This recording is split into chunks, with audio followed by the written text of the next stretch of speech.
Madame la Présidente, Mesdames et Messieurs les ministres, chers et chers collègues,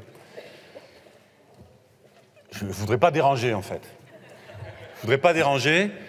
Et au stade où nous en sommes, je vous ai déjà parlé à au moins 2 reprises ici à cette tribune de ce que nous pensions du budget de la sécurité sociale. J'ai essayé de formuler un certain nombre de propositions. Et j'ai senti qu'il y avait une sorte d'embarras. Et voilà, je ne veux pas gêner en montant ici à cette tribune aujourd'hui, vraiment. Moi, je croyais, en arrivant ici, devoir discuter le budget, devoir discuter les recettes, les dépenses, les perspectives. Et j'ai compris, en fait, que c'était pas tout à fait le cas et que je suis ici pour dire oui, monsieur le ministre, vous avez raison, madame la ministre, bravo, monsieur le ministre, pardon, madame la ministre, ou merci, monsieur le ministre. Alors, je vais, du coup, je me suis livré à un petit recensement et je voudrais d'abord effectivement dire pardon pour avoir osé déposer des amendements, pour essayer de défendre des idées, porter des propositions, porter aussi la colère des personnels soignants que je rencontre dans mon territoire et ailleurs, et je sais que ça a beaucoup contrarié Madame la Première ministre. Je voudrais également dire pardon pour avoir voté et fait voter des amendements, et c'est vrai que j'ai largement outrepassé mon mandat de député en agissant de la sorte. Pardon également pour avoir mis en danger la subtile cohérence de votre proposition, alors qu'en commission, vous nous aviez quand même fait entendre raison, et bon, j'avais mal révisé pour la séance. Pardon pour avoir voulu peut-être vous voler un temps précieux à vous parler d'hôpital, de pédiatrie, de psychiatrie, de maladies professionnelles, que sais-je encore, alors que derrière, ça nous a été dit par la Première ministre, il y avait l'examen du budget de l'État qui, lui, quand même, devait prendre du temps. Alors quand même. Voilà, alors je voudrais également, parce que Madame la Première ministre a dit, je crois, au débat quand il est mené de bonne foi. Alors merci de tout cœur pour votre bonne foi. À la bonne foi, je réponds toujours par de la bonne foi. À la désinvolture, pas toujours par de la désinvolture, en l'occurrence plutôt par un peu d'ironie amère et féroce. Mais là, ça n'est pas le cas, je vous rassure, tout de suite. Merci pour la qualité de votre écoute et la qualité de nos échanges. Et au moment où s'achève cette discussion, on a le sentiment en effet qu'elle n'a jamais véritablement commencé, ou alors que c'était hier. C'est dire l'intensité de nos discussions. C'est fou comme le temps passe vite. Lorsqu'elle est venue les interrompre avec regret, quoique j'ai eu le sentiment c'est vrai ça, j'ai eu un peu le sentiment qu'au fur et à mesure, Madame la Première ministre, il prenait un peu goût à cet exercice du 49.3. Bon, une appréciation tout à fait personnelle, mais elle a dit « Des débats ont eu lieu en séance à l'Assemblée nationale et au Sénat. À chaque fois, les débats ont été constructifs. » Alors merci pour ces débats si constructifs. Merci pour ce foisonnement, cette pluie, ce camailleux, peut-être ce dégradé plus exactement, ce dégradé de 49.3 qui donne tant de saveur à nos débats. Je ne sais pas si vous connaissez l'histoire du valeureux petit tailleur qui disait « J'en abats 7 d'un coup ».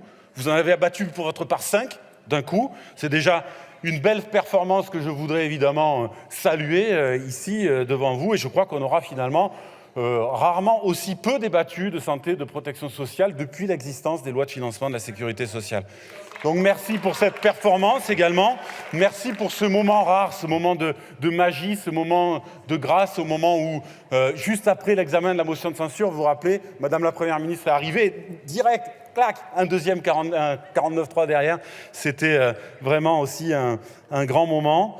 Merci enfin pour ce budget dont la beauté, la pertinence réside sans doute dans l'indigence, les manques, les défauts, les insuffisances, les fausses bonnes idées. C'est vrai qu'il est inférieur en valeur absolue au budget de l'année dernière. Et je n'avais pas su apprécier tout ça à sa juste valeur. Alors, je voudrais faire peut-être une petite citation pour agrémenter ce propos. D'une chanson que vous connaissez sans doute. « Voilà, c'est fini », chante Jean-Louis Aubert.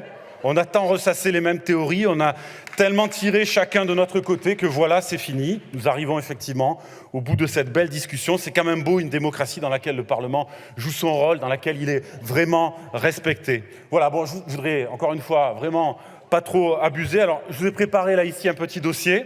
Je me suis permis, comme on a dit que vous prévoyez des modifications dans le mois de janvier, j'ai apporté quelques suggestions de modifications que vous n'avez sans doute pas eu le temps d'examiner vraiment. Alors moi, je le tiens à votre disposition ici. Si vous avez eu le temps, vous le compulsez un peu, vous regardez vaguement comme ça. Vous n'êtes pas obligé d'en tenir compte. De toute façon, s'il y a un problème, vous sortez un 49.3.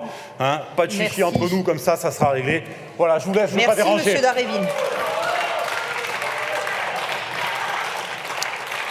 Je ne suis pas, messieurs, de ceux qui croient qu'on peut supprimer la souffrance en ce monde. La souffrance est une loi divine, mais je suis de ceux qui pensent et qui affirment qu'on peut détruire la misère. Remarquez-le bien, messieurs, je ne dis pas diminuer, amoindrir, limiter, circonscrire, je dis détruire. Les législateurs et les gouvernants doivent y songer sans cesse, car, en pareille matière, tant que le possible n'est pas fait, le devoir n'est pas rempli.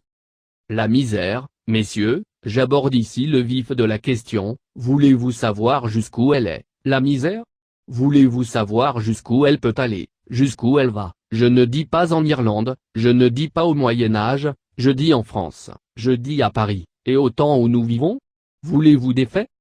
Il y a dans Paris, dans ces faubourgs de Paris que le vent de l'émeute soulevait naguère si aisément, il y a des rues, des maisons, des cloaques, où des familles entières, vivent pêle-mêle, hommes, femmes, jeunes filles, enfants, n'ayant pour lit, n'ayant pour couverture, j'ai presque dit pour vêtements, que des monceaux infects de chiffons en fermentation, ramassés dans la fange du coin des bornes, espèces de fumier des villes, où des créatures s'enfouissent toutes vivantes pour échapper au froid de l'hiver.